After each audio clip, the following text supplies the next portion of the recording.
Hello everybody, GravyTrain here. Thanks for coming in and checking this out. So this is going to be the next video in the hero spotlight. This hero came out this week or technically last week, with the Panda event. And right away I had kind of a gut feeling that this was going to be a badass hero. So there was a bit of debate early on about, well, maybe this hero is going to suck, who knows, but proof was in the pudding. This hero is awesome. So, I mean, completely meta-changing. So what you've got is, I'm rate this hero an S, which is top of the line. Like Valken is an S, Agnon is an S, Emily is an S, that kind of thing. I'm borderline considering just calling this guy an SS. I mean, he is that good. As far as I'm concerned, there's going to be two types of defenses now, or two types of teams. There's going to be teams with Jin and teams that don't have Jin. And that's that's really going to be the first thing that matters.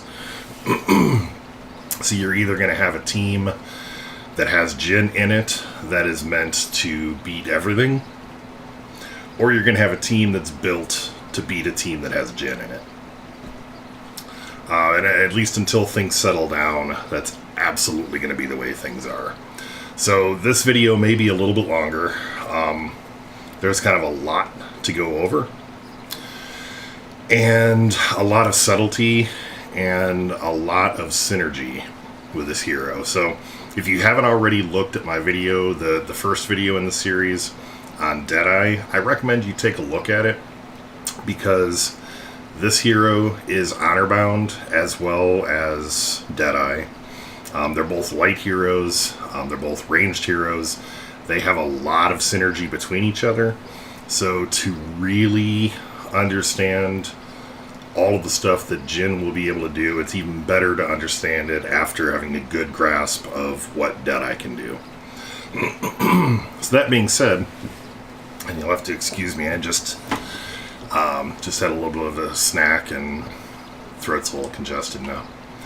So let's go ahead and get started. Let's look at the stats. So first of all, well, actually no, let's look at the runes. So I rune Jin as kind of a mix of offense and defense. So on most heroes that are legendary status and that I really want to make sure they survive, I'll put a Guardian rune out here.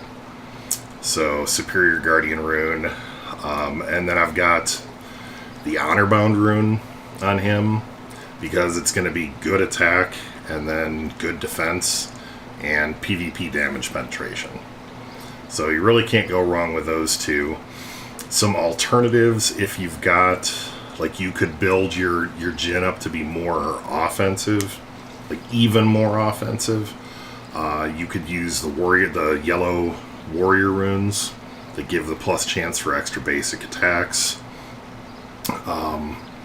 You could use like hero runes to do heals, or the heroic runes. I mean, any of those different kinds of things, like the honor bound runes. But like some of the duelists will do damage penetration. You'll see some of these heroes will do, like heals, percentage of max health, that kind of thing. So you have a champion runes will do similar stuff. So as far as the yellows, though, that's pretty much how I go. I mean, red, you're only going to have so many options. I don't really like red as a color for these things, but so you get your attack, defense. I chose the healer rune here because it never hurts getting a free 10% heal or 10% of max health heal at the end of each round. I got a festive on here just so that I can get to all my stuff faster. Attack, skill. Skill is important. Not in massive abundance, but as we start looking at his abilities, you'll see where skill is going to impact his chances to paralyze, which is huge. And it's going to affect the chance for that paralyze to proc. So having a little bit of skill on him is definitely not going to hurt. This rune having a bunch of attack, and then the +1 energy, I mean, it just made sense. And then Unbreakable Heart. I would normally have preferred to use the defense version, but this was the only one that I had available at the time, and I haven't like swapped everything around, so that's the runes. Now looking at passives. So like all of the honor-bound heroes, Jin Lei has Bushido. That means he's going to take less damage from AE attacks, and buffs last an extra turn on this hero. So if you have a taunt rune on him, or the buff from the Guardian rune, the defensive buff, will last that extra round. Attack buffs put on him will last an extra round, all of that. So it's a kind of a nice power. Storm power. So in PvP, it's probably less likely this is going to become a huge factor. You're not going to get 10 stacks of storm power. Like, if you are, the battle's gone on way too long. Or the only other way you're going to get this is if you get like massive chains of follow-up attacks, which we'll kind of talk about. So whenever a lightning attack effect, which is both paralyze or shock, is applied to an enemy, or whenever an allied hero hits with a lightning attack, this hero will gain a stack of storm power. Max of 10, can't be stolen or copied. So this is like the Dark Legacy on Craw, or the Inertia on Gortusk, or whatever else. This is just his own personal kind of little counter thing. He is a slow hero, which means he's going to attack in the third phase, the slow phase. It's not technically last, because there could be other slow heroes. But it increases his base attack and max health by 25%. And that percentage is also improved with skill. So it's another reason to kind of boost skill a little bit. And has a chance to make a basic revenge attack when hit by a physical attack. So you want those kinds of responses. So it's actually good that he's a slow hero. It's beneficial. On here we have the passive Veil of Voltage. And this one is pretty darn nice. All light and honor-bound allies gain 25% damage reduction and gain +1 energy whenever they deal damage to a shocked enemy. Honor-bound allies gain a chance to shock on a crit. So let's take a pause and look at each component of this. So light and honor-bound allies gain 25% damage reduction. So Deadeye, Emily. You're not going to be running too many other light allies, but I mean, you might be for some reason running Marrow if you're doing some weird paralyzed team, or you might be running Echo if you're doing some big energy push or whatever.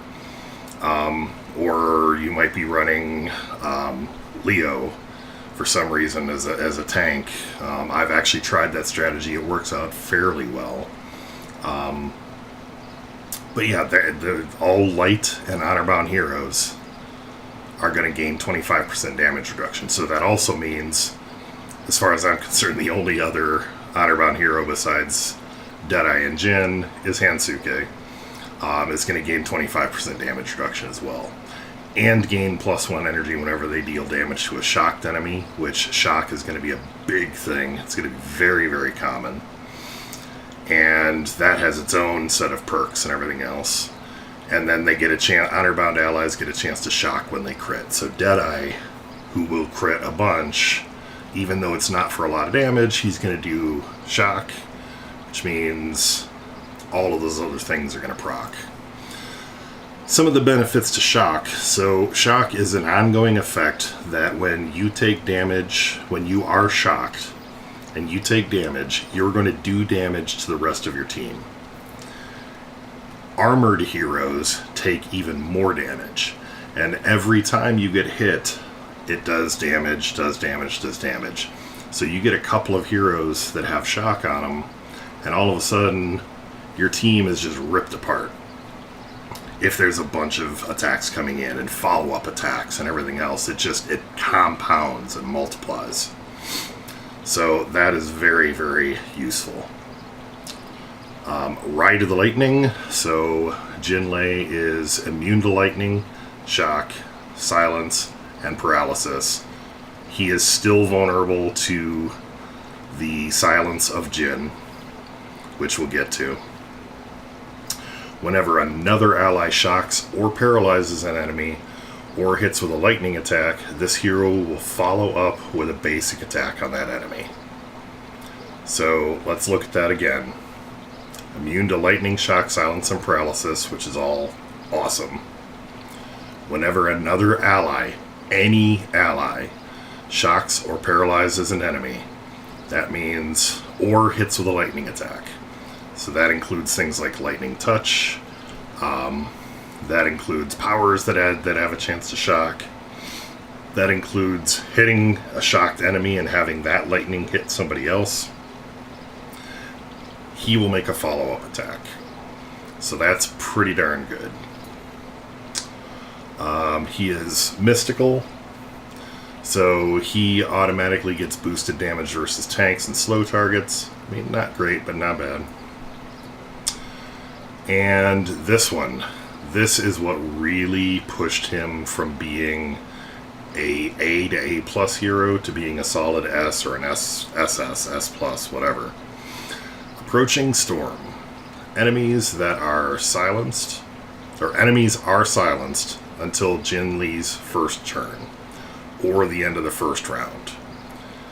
That's great, but then you're thinking, oh, well, Emily can't be silenced, and Valken can't be silenced, and Agnon can't be silenced, and whatever. Ignores immunities to debuffs. So that doesn't mean that if it's cleared, like it can be cleared, it can be purged, but it will be applied regardless if the hero has immunity to debuffs. So what does that mean?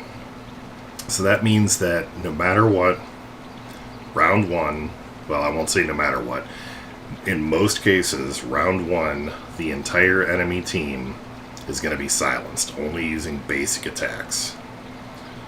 What is that? And that includes Valken, and that includes Emily. So Emily cannot res. Valken cannot freeze your team.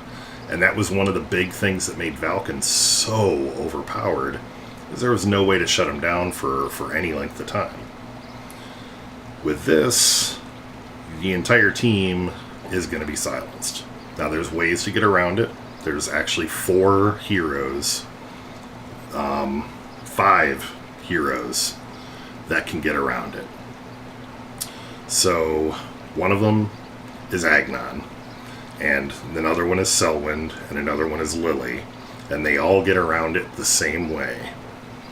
So that being that they start the round when silence is applied, they start the round outside of their form, their like hardened form.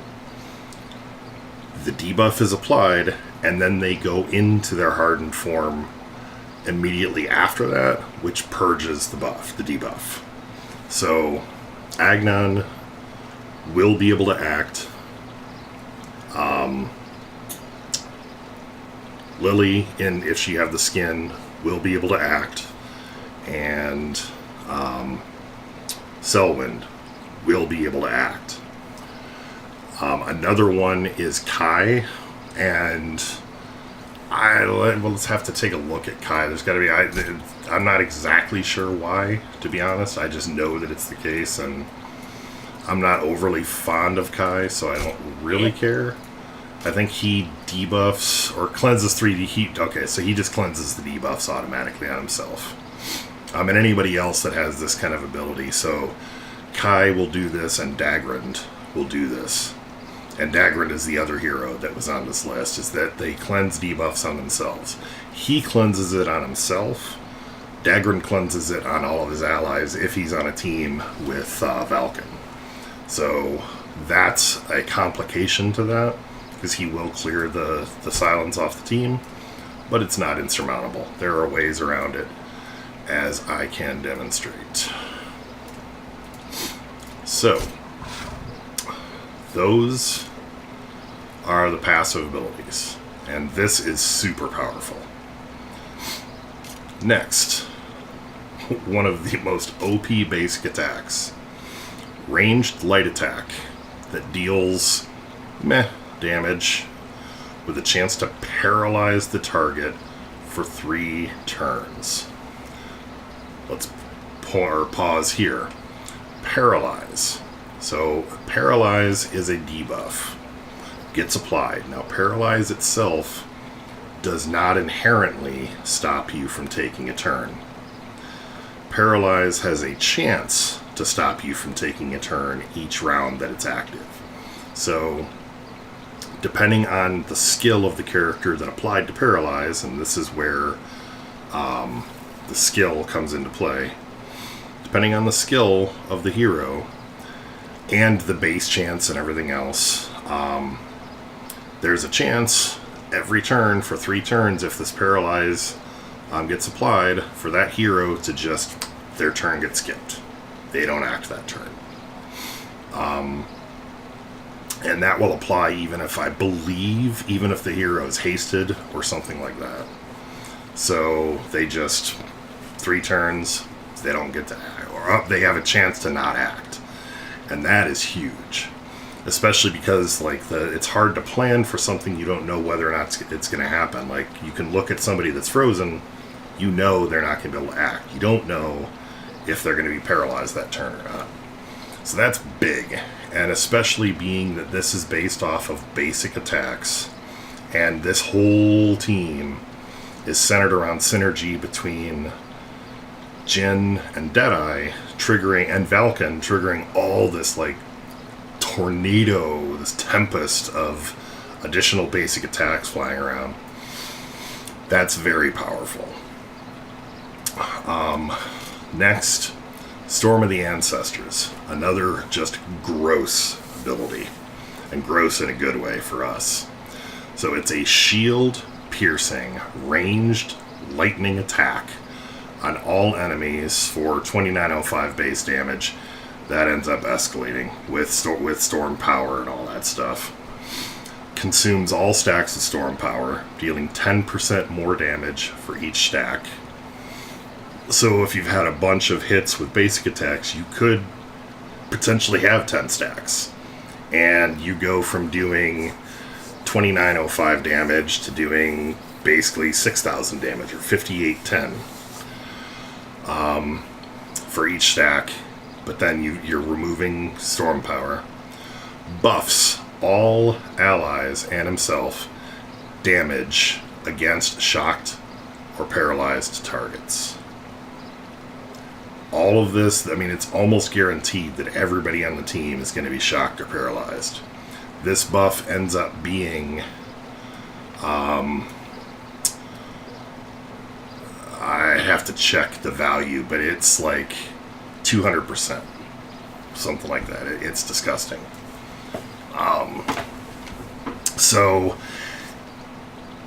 And because this is just, like, it's not going to interfere with, say, Abigail's attack buff or Ember's attack buff, because this is not the exact same buff. So, just more ways to stack damage and stack bonus damage. Next, the calm before the storm, or the calm before. So this, yet another silence, silences all enemies. This one does not ignore debuff immunity, but it definitely works. And buffs allied damage. This is just pure damage, not damage to specific things. Buffs allied damage for 208%. This hero gains stacks of storm power equal to the number of light or honor-bound heroes on the team, and it starts powered. So this is great for round 2 or round 3, when you're about to open up your can of whoop-ass and you don't want anybody doing anything. I mean, Emily will still act, or Agnan, or the people that can't be debuffed will still act, but this is so good against barbs if they live to the second round, against beasts, against all sorts of stuff. It is just great. So yeah, and you're gaining storm powered for light or honor bound heroes. So I'm not sure if Deadeye counts twice because he's both light and honor bound. But all of your other light heroes, like if Emily was on the team or whatever else, you would be getting an extra stacks of storm power for that. And then finally, and this was the big feature for the Panda event, this attack just does stupid amounts of damage. It is so good. So Chain Lightning. Now the one thing of note, and it's kind of funny, Jin can do some damage, but can do almost no damage to Emily, because Emily is immune to light damage. So don't count on Jin for anything. Like if it gets down to just Jin and Emily, you're done. You've lost. So that's one kind of minor downside, but it's not likely you'll get into that scenario. But this attack is a ranged lightning attack on all enemies without boosts or anything else. Base attack damage of 9684, so basically 10,000 base damage, splits between all enemies. Now let's think about that too. This is the third ability. By the time this comes up, it's going to be generally at least round 2, if not round 3. There shouldn't be many enemies left. So this is effectively going to be 5,000 to 10,000 damage base against whatever's left. Consumes all stacks of storm power, purging buffs on each enemy up to the number of stacks consumed. So you're going to rip off their defense buffs, their attack buffs, their unbreakable heart, their like shields, their all of that stuff. As long as you have storm power, you're going to rip all those buffs away. And once again, there's going to be a lot of storm power generated. And then this is going to be amplified by the attack buff. This is going to be amplified by the first power, the Storm of the Ancestors. That does all the extra damage to shocked and paralyzed targets, blah, blah, blah. So it gets kind of disgusting. And so that is this hero kind of in a nutshell. I was planning on kind of going into some strategy with this hero, but I think I'm going to make that a part 2 of this video, because this one is already just kind of long. Yeah, we're already at 25 minutes, or almost 25 minutes, so I'm going to go ahead and cut this one short here. Look for the part B or part 2 to this video, that we will go into some tactics and strategies with Jin. We will talk about synergies between Jin and other heroes, how to build teams around Jin, what to look for when countering Jin on defense. Pretty much as much. I've had this hero at 6 stars for a week now through the guild event and a lot of PvP with this hero. I've managed to put together quite a bit of, we'll say like tribal wisdom or something like that around this hero. So I will be sharing as much of that as we can with you. So definitely check back. As always, I appreciate you watching the videos. Thanks for coming out. If you can, hit a like and a subscribe if you're not already subscribed. I'm going to try to be doing this fairly regularly, posting videos like this, posting just commentated battles. I mean, this could really be a resource if you want to get a better understanding of the game, or you're new to the game, or whatever. This could really be a good place for you to come and really learn how to improve and kick some butt. So with that all said, thank you once again very much for coming out, and we'll talk to you in part 2. Thanks.